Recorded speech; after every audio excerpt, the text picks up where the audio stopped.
Hi guys, Matthias here. In today's video, I want to give you my top 5 best tips how to study poker.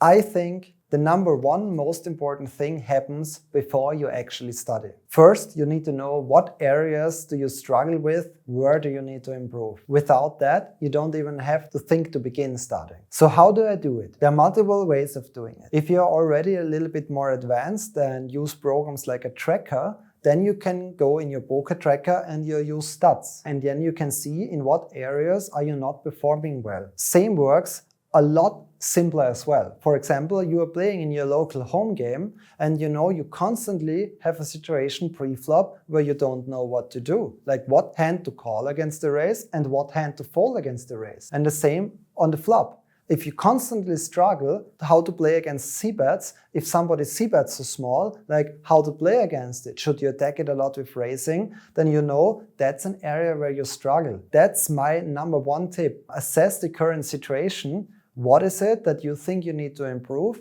What is it that you struggle with? Only then we can go ahead on step number 2. My second tip for you is how do we study? And even more important, make studying fun for yourself. So when I'm talking about studying, a lot of people might be anxious and thinking back to school time. It's like, oh no, I have an exam, I need to study. And trust me guys, I was really terrible in school.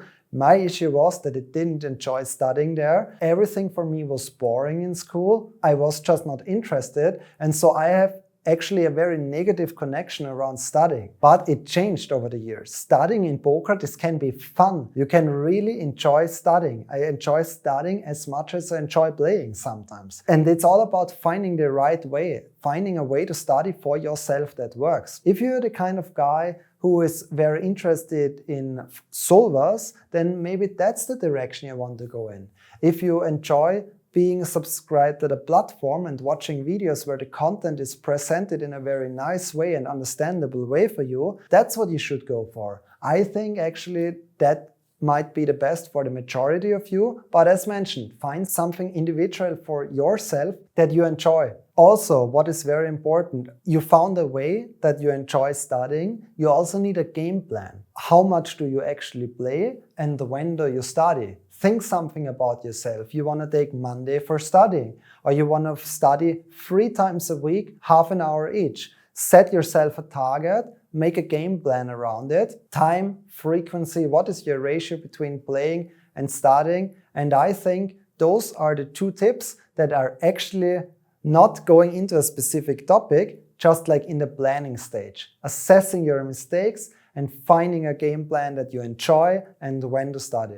Tip number 3, fundamentals. Here we're going into the first concrete strategical study decision. What do I mean with fundamentals? Fundamentals are situations that repeat over and over again. So for example, if in number 1, if on your list you struggled with some river decisions, before we even get to river decisions, we need to start correctly in a hand. And that's what I mean with fundamentals. Pre-flop. Really important. You need to know what to open from each position. You need to know what to defend from each position. This is actually very easy to study if you have access to something like our Pokercode range viewer. So for all our members, you know it of course. I think you also use it a lot. Just use the range viewer for whatever scenario you wrote down that you're not that comfortable with and where you want to improve. I think fundamentals is not only pre-flop, I also include post-flop situations that repeat all the time. For example, the button opened, you called in a big blind. Now you face a c-bet. This happens like all day long, every day you play, it happens the entire time that you face a c-bet. So for me that is also fundamentals. You need to know how to play against a c-bet. What are the correct hands to raise? What are the correct hands to call? And what you should fold. Looking at the same scenario from the opposite direction. So this time we are not the big blind facing a c-bet. Rather we are now the aggressor ourselves. We were the cutoff playing against the big blind. What should we c-bet? What should we check back? Maybe a bit more detailed. What size should we actually use? Should we bet big on the flop? Should we bet small on the flop? For me, that is also included in fundamentals. That was my tip number 3. Going into tip number 4, here is where the details start. Just now I talked a little bit about the fundamentals, but now it's time for the turn decisions, for the river decisions, for facing the squeeze pre-flop, facing a 3-bet pre-flop. So this point will be very individual for every one of you. Some of you are aggressive players and you're comfortable with applying the pressure. Some of you might have written down that point. That's exactly where you struggle. You don't know how to play against that pressure. How do you play against a check raise? How do you play against a 3-bet? What are the hands that you want to pull the trigger with on the river?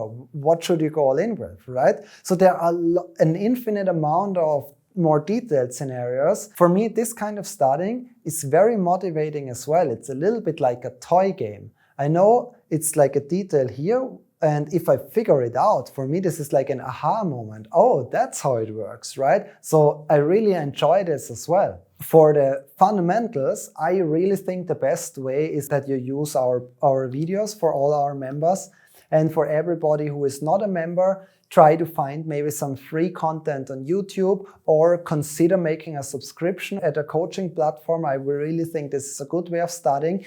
And number 4 here, where it's more detailed, about detailed situations, for sure you can find videos as well. But for the more advanced of you, maybe you want to consider using a solver, for example, Odin or BioSolver or something. This is how I study a lot, in those detailed situations, also using solver. All kind of solvers actually. Tip number 5, same important as all the previous ones, is practice. Just studying alone won't make you a better player. If you studied something, you really have to practice it in order to be able to implement it and get comfortable with it. So I practice and play on a constant base. I studied something around fundamentals. When I play the next session, I want to implement it.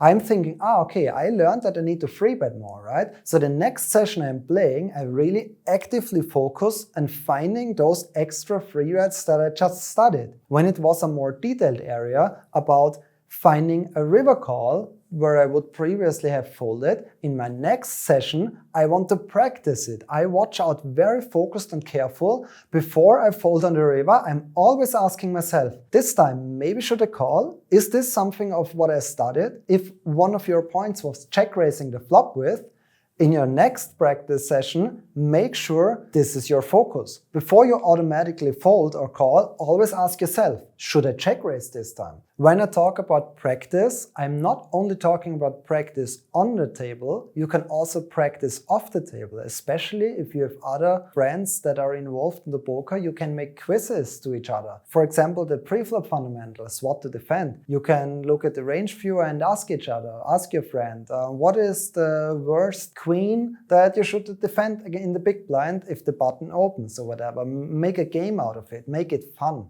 This is very, very important as well, to apply what you learned into your game. And I think if you follow those 5 tips, you're on a great way of improving your poker skills. Let me know in the comments below, what is your number 1 tip of studying and how do you enjoy studying the most? If you like this kind of videos, don't forget to like and subscribe, and see you in the next video.